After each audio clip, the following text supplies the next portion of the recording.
तो भाई लोग कैसे हो। आज मैं आप लोग के सामने तौसी की स्टोरी लेके आया हूँ। दयावान तौसी। चलिए कहानी स्टार्ट करते हैं। पाताल सर्प देश का सम्राट तौसी बहुत दिनों की व्यवस्था के बाद अपनी पत्नी से मिलने महल के रानीवास में पहुंचा। इतनी व्यवस्था आ चुकी है कि अप्सरा का ध्यान ही नहीं रहता। आज उससे मिलकर बहुत खुशी होगी। रानी अप्सरा जैसे प्रतीक्षा कर रही थी। हे अप्सरा, राजा बनने के बाद मेरा जीवन बड़ा व्यस्त व्यस्त हो गया है। यह व्यवस्था और भी लंबी हो सकती थी यदि मैं आपको याद न करती। मेरी प्रबल इच्छा शक्ति ने आपके कदम रनिवास की ओर खींच लिए प्राणनाथ। ओह, तुम मुझे शर्मिंदा कर रही हो। नहीं प्राणनाथ, मैंने आपको किसी विशेष कार्य से याद किया है। क्या आपको कुछ याद है कि आप अप्सरा से पहली बार कब मिले थे?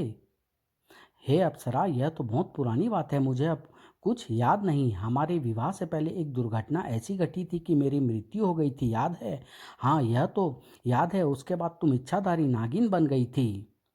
आप ब्रह्मांड के सर्वश्रेष्ठ इच्छाधारी नाग हैं। केवल शेष नाग ही आपसे बड़े माने जाते हैं। तुम कहना क्या चाहती हो? हमारे पुत्र की हमारे पुत्र को नाग बाबा ने अज्ञातवास में रखा है। हमसे दूर जन्म देने के बाद मैंने केवल एक बार ही दर्शन किए हैं। इसमें भी कोई हित ही होगा अप्सरा। और यदि तुम्हें पुत्र का वियोग सता रहा है तो स्वयं नाग बाबा से मिलकर इस समस्या का समाधान कर सकती हो। हे नाथ, पुत्र का वियोग और आपकी व्यवस्था अब सही नहीं जाती। आप कैसे राजा हैं जो अपनी पत्नी की इच्छा भी पूरी नहीं कर सकते? क्या चाहती हो महारानी? हम आपकी इच्छा अवश्य पूरी करेंगे। हे नाथ, आपको याद होगा जब सबसे पहले आप मुझसे मिले थे तो आप मुझे अपने से जुदा होना सहन नहीं कर पा रहे थे, किंतु फिर भी मैं विछोह सहन करता रहा। तब मैंने यह भी कहा था कि यदि आप हर समय मुझे मेरे जीवन को चलचित्र की तरह देखना चाहते हैं तो एक ही उपाय है, चक्षु भेदी मणि। चक्षु भेदी मणि और उसका जीवन चलचित्र की तरह देखा जा सकता है। हाँ नाथ, यह वह मणि है जिसको जल पात्र में डालने के बाद उस वस्तु या जीव को देखा जा सकता है जिसकी छाया कोई सर्प अपनी आंखों में उतार लेता है।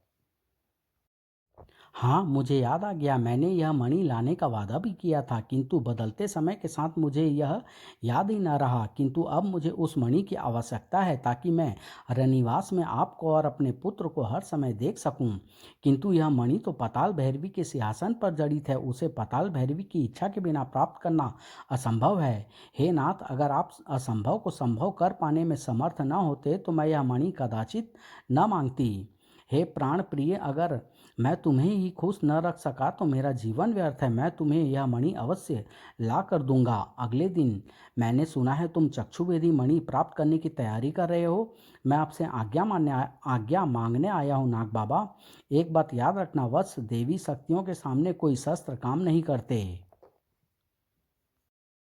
और पाताल भैरवी के सिंहासन तक पहुंचने के लिए तुम्हें भारी खतरों से गुजरना पड़ेगा। आप जानते हैं मैं खतरों से कभी नहीं डरता, परंतु वह खतरे असाधारण शक्तियों के होंगे। दैत्यराज सिंगाड़ा ही तुम्हें आगे नहीं बढ़ने देगा। हे नाग बाबा, मुझसे अप्सरा का दुख देखा नहीं जाता। या तो आप अप्सरा की गोद में उसका पुत्र अर्पण कर दे। यह कार्य इतना सरल नहीं है वत्स। नामकरण संस्कार से पहले तुम्हारा पुत्र अगर तुम्हारी छाया में आ गया तो बहुत बड़ा अनर्थ होगा। नामकरण संस्कार संपन्न होने से पहले उस पर मृत्यु योग का खतरा, मृत्यु योग का गहरा संकट है। ओह, और मैं उसे इसी विपत्ति से सुरक्षित करने में लगा हूँ। आम बच्चों का इतनी अवधि में नामकरण संस्कार हो जाता है, परंतु मैं विलंब कर रहा हूँ ताकि वह स्वयं इस योग्य हो जाए कि मृत्यु योग से टक्कर ले सके, क्योंकि वह स्वयं ही इस विपत्ति को टाल सकता है। हम में से कोई उसे नहीं टाल सकता। मैंने उसे ऐसे स्थान पर रखा है जहां अगर यमराज भी प्रवेश करना चाहे तो असंभव है। तब तो मेरे पास इसके सिवा कोई चारा नहीं है कि मैं चक्षु भेदी मणि प्राप्त करूं। मैं जानता हूं तुम्हारा निर्णय अटल होता है। ईश्वर तुम्हारी सहायता करे। चक्षु भेदी मणि प्राप्त करने के लिए तौसी चल पड़ा। सबसे पहले तो मुझे हिमेश पर्वत तक पहुंचना है, और चूंकि मैं हिमेशपुर एक साधना करने जा रहा हूँ, इसलिए वहां तक की यात्रा मुझे पाताल पाताल पर ही पद यात्रा करके तय करनी होगी। सर्प बनकर तौसी ने तीव्र रफ्तार पकड़ ली। मीलों लंबा सफर मानवीय काया में रहकर तय करना आसान नहीं होगा। हिमेश पर्वत तक पहुंचने में तौसी को 1 सप्ताह का समय लग गया। सारा पहाड़ बर्फपोश चोटियों से ढका है। यह वह स्थान है जहाँ देवता भी विचरते रहते हैं और न जाने कितने तपस्वी हजारों वर्षों से यहाँ तपस्या कर रहे हैं। ओम नमः शिवाय, ओम भूर्भुवः स्वः। हैं, यह मंत्रोच्चारण कहाँ से हो रहा है? इस वर्जित क्षेत्र में कौन सर्प आहुति दे रहा है? हैं, यह कौन है जो आकाश मार्ग से उतर रहा है? छिप कर देखता हूँ। तौसी सांप के रूप में एक वृक्ष की शाख पर कुंडली मारकर बैठ गया। वहां यज्ञ हो रहा है, कोई महात्मा यज्ञ कर रहे हैं। है उड़ने वाला दैत्य यज्ञाग्नि में हड्डियां डाल रहा है। ओम सर्पस्व ओम भूपते स्वाहा। हे दुष्ट, कौन है तू जिसने मेरा यज्ञ अपवित्र किया है? दैत्यराज सिंघाड़ा का दूत नगाड़ा मेरा नाम है, और अगर मैंने नगाड़ा बजा दिया तो यहाँ चारों तरफ मेरे योद्धा तेरे टुकड़े टुकड़े कर देंगे। जा दुष्ट दैत्यराज सिंघाड़ा से कह दे कि मैं अपनी तपस्या संपूर्ण किए बिना नहीं जाऊंगा। अच्छा ये बात है, देख मैं अब तुझे पटकी देकर कहाँ फेंकता हूँ। उल्टा ऋषि ने नगाड़ा को उछाल दिया। वहीं टंगा रहे पेड़ पर, नीचे उतरा तो जलाकर राख कर दूंगा। उस दुष्ट ने मेरा यज्ञ अपवित्र कर दिया। अब मुझे पुनः यज्ञ प्रारंभ करना होगा। ओम भूर्भुवः स्वः। ओह, इस सांप को फेंकता हूँ। नगाड़े ने तौसी को पकड़ा तो है, इसने मेरा ही हाथ बांध दिया। ओह, मजबूत पकड़े इसकी, जरूर उसी का सिखाया सांप होगा। नगाड़ा बजाता हूँ, ढम ढम ढम, बम बम बम। नगाड़े ने मुंह से नगाड़े की आवाज निकाली। नगाड़ा बजते ही कई वीर प्रकट हो गए। तुम लोग इस साधु को घेर लो और इसे यज्ञ मत करने दो। पत्थर बरसाओ, हड्डियां बरसाओ। ओह, इन्होंने तो चारों तरफ से आक्रमण कर दिया है। तुम एक को मारोगे तो 10 आ जाएंगे। यह मेरी पिशाच सेना है। अरे दुष्ट, इस क्षेत्र में किसी शस्त्र का उपयोग करके मैं अपनी तपस्या भंग नहीं करना चाहता, अन्यथा तेरी इस सेना का खात्मा करने के लिए मेरे पास ब्रह्मास्त्र भी है। हैं, यह सांप कहाँ गायब हो गया? तौसी अपने रूप में यज्ञ स्थल पर प्रकट हुआ। अदृश्य ध्वज, मेरे शरीर से बाहर निकलो और अदृश्य रूप में नगाड़े को ऐसा पाठ पढ़ाओ कि फिर इधर का रुख न करे। जो आज्ञा स्वामी। तौसी के शरीर में 6 इच्छाधारी सर्प उसकी शक्ति के रूप में विराजमान है। उनमें से एक अदृश्य ध्वज भी था जो अदृश्य रहकर कार्य करने की शक्ति रखता था। इसे नगाड़े की चटनी बनाता हूँ। नगाड़ा जमीन पर है, डाल किसने तोड़ दी? नगाड़ा जमीन पर गिरता सामने आ कायर छिप कर वार करता है। कौन है तू? ओ मेरी सेना, उस साधु और उसके चेलों को छोड़ो। यहाँ मेरी जान खतरे में पड़ गई है, मुझे बचाओ। नगाड़ा, देखी महात्माओं की शक्ति। अब यह अदृश्य शक्ति तेरी खाल में भूसा भर देगी। तेरी सेना भी तुझे नहीं बचा सकती। बाप रे, यह मुझे हवा में उठाकर ले जा रहा है, बचाओ। इसे इस खाई में फेंक देता हूँ। साएं भड़ाक, साएं सड़ाक। यज्ञ स्थल पर, हे महाबली, तुम कौन हो और तुमने उस राक्षस के पीछे कौन सी अदृश्य शक्ति लगाई है? हे महात्मा, पहले आप अपना परिचय दे। मुझे स्वामी ब्रह्मदेव कहते हैं और पृथ्वी मंडल में 10,000 वर्ष से स्थान है मेरा। एक आवश्यक तप के लिए मुझे पाताल यात्रा पर आना पड़ा। ओह विलक्षण, किंतु क्या आपको ज्ञात है कि आप सर्प लोक में है और यहाँ मनुष्य का वास नहीं है? सर्प योनि और मनुष्य योनि में कोई विशेष अंतर नहीं होता। सर्प लंबी साधना के बाद मनुष्य रूप भी धारण कर सकता है। कदाचित तुम इच्छाधारी सर्प हो, तभी मनुष्य रूप में दिखाई दे रहे हो। आपने ठीक पहचाना स्वामी ब्रह्मदेव, मैं सर्प देश का राजा तौसी हूँ। धन्य भाग मेरे, हे महाबली, आपका वर्णन तो पृथ्वीलोक की पुस्तकों में भी मिलता है, किंतु आपके मन में मेरी रक्षा का विचार कैसे आया? यह राजा का धर्म है मुनिवर। आप पाताल में किस तपस्या के लिए पधारे हैं? हे राजन, पृथ्वीलोक के एक प्रदेश के मनुष्यों में मेरी आराधना होती है। यह प्रदेश एक शैतान काल भैरव के कारण विचित्र महामारी के दौर से गुजर रहा है। इस स्थान का नाम कालगढ़ है और कोई भी डॉक्टर वैद्य उस महामारी से छुटकारा दिलाने में असमर्थ है। इस महामारी के रोगी का शरीर एकदम काला पड़ जाता है और उसका खून जल जाता है, फिर उसकी मृत्यु हो जाती है। लोगों ने इसे काला जादू का रोग मान लिया है। मानव की हमेशा एक प्रक्रिया रही है कि जब कोई रोग असाध्य हो जाता है तो वह नैसर्गिक और देवी देवताओं का सहारा लेता है। ऐसे में बहुत से ठग भी अपना धंधा चलाते हैं, झाड़ फूंक वालों की चांदी बन जाती है। किंतु कुछ साधक महापुरुष ऐसे भी होते हैं जो निस्वार्थ भाव से कार्य करते हैं और प्रबल इच्छा शक्ति वाले जटिल समस्याओं के समाधान हेतु ईश्वरीय शक्ति से संपर्क साध लेते हैं। मुझे मेरे साधकों ने बाध्य किया कि प्रकट होकर उन्हें दर्शन दूं और उनकी समस्या का निवारण करूं। जब मैंने उस रोग के सूक्ष्म कीटाणुओं का अध्ययन किया तो ज्ञात हुआ इस काल भैरव शैतान महामारी से मुक्ति का एक ही उपाय है और उसी उपाय के लिए मुझे पाताल भ्रमण करना पड़ा। वह उपाय क्या है मुनिवर? पाताल भैरवी के सिंहासन पर जड़ी चक्षु भेदी मणि। यदि किसी ताम्रपत्र के जल में मणि को डुबोकर एक मंत्र का उच्चारण होगा तो वह जल रोग मुक्ति की दवा बन जाएगा। इस पानी की एक बूंद ही रोग से छुटकारा दिला देगी। तो क्या आप मणि प्राप्त करने आए हैं? हाँ राजन, समस्या यह है कि मणि प्राप्त करने के लिए साधक अपने किसी दिव्यास्त्र का प्रयोग नहीं कर सकता, अन्यथा इन राक्षसों का तो मैं एक ही शस्त्र से खात्मा कर देता और मेरा अस्तित्व तो कोई मिटा ही नहीं सकता। यह मेरे सूक्ष्म शरीर का स्थूल रूप है। सूक्ष्म शरीर का अर्थ छाया शरीर से है। इसमें वास्तविक शरीर अपने स्थान पर होता है, जबकि सूक्ष्म शरीर छाया शरीर किसी दूसरे स्थान पर विचरता रहता है। हे मुनिवर, क्या आप बता सकते हैं कि मणि प्राप्त करने का उपाय क्या है? राजन, हर देवी शक्ति एक मंत्र के तहत वचनबद्ध होती है। उस मंत्र का उच्चारण नियम पूर्वक करते रहने से वह शक्ति बाध्य हो जाती है कि दर्शन दे और दर्शन होने पर आप उससे इच्छित वस्तु मांग सकते हैं। यह विधि तो हमारे शास्त्रों में भी है। एक व्रत चक्र पूरा होने पर यज्ञाहुति देनी होती है। ऐसे 7 व्रत चक्र पूरे होते ही कार्य संपन्न हो जाता है। आपने कितने चक्र पूरे कर लिए?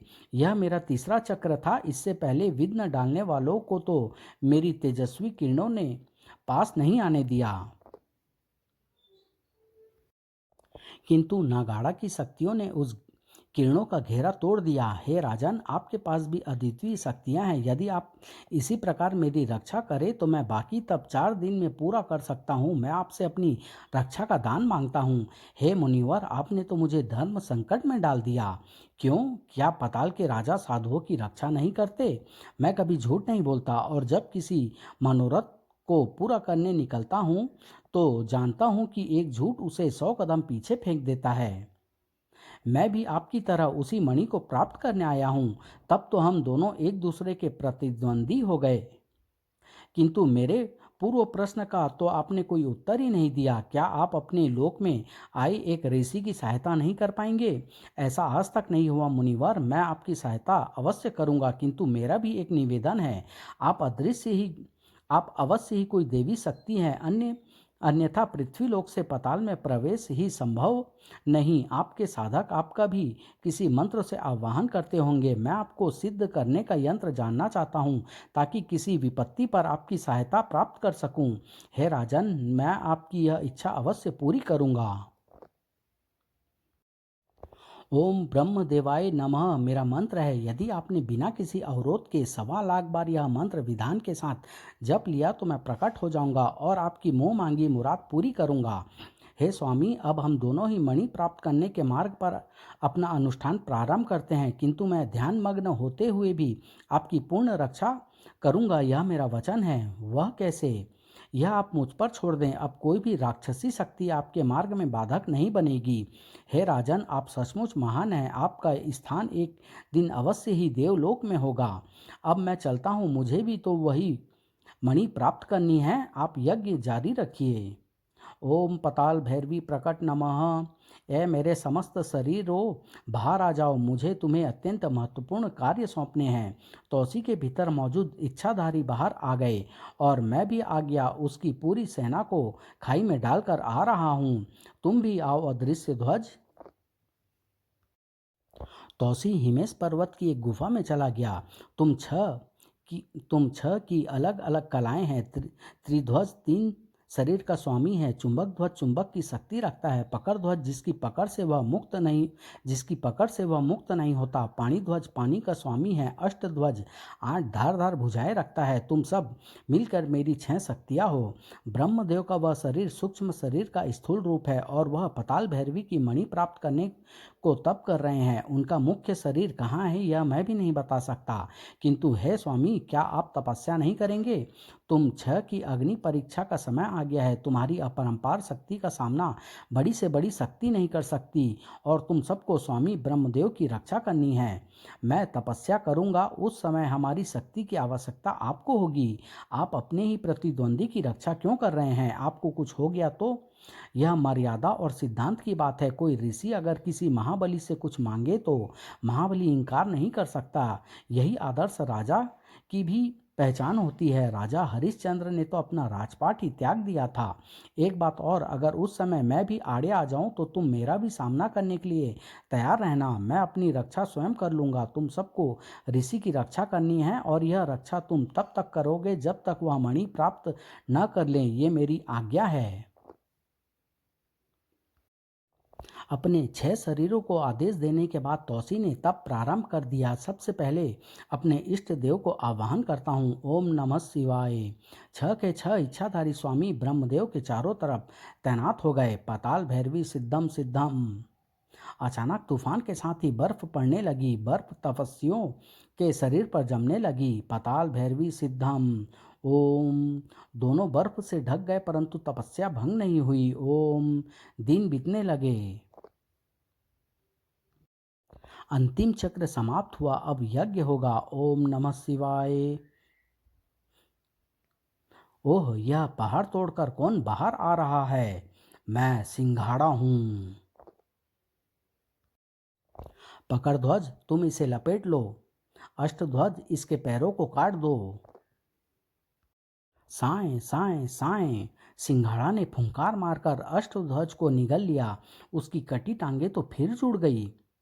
पहले मैं हवन की आग खाऊंगा और वही आग मेरे शरीर को गर्म कर देगी। तू मुझे तब पकड़ नहीं पाएगा। ओम पताल भैरवी। यज्ञ में अग्नि जलती रही और सिंघाड़ा आग निगलता रहा है। यह आग जितनी मैं सोखता हूँ उतनी ही और जल उठती है। अब पहले अपने आप को इसकी पकड़ से स्तंभित करता हूँ। सिंघाड़ा ने निगली आग को अपने शरीर से बाहर फेंका। ओह आग, यह तो मुझे जला डालेगा। भाग गया ना मुझे छोड़कर? अब पहले मैं तुम सबका सफाया करता हूँ। अदृश्य ध्वज ने अदृश्य हमले शुरू कर दिए। अब मैं तुमको खा ही जाता हूँ। सिंघाड़ा ने सांस खींचकर हवा में रफ्तार पैदा कर दी। वो हमारे पांव उखड़ रहे हैं।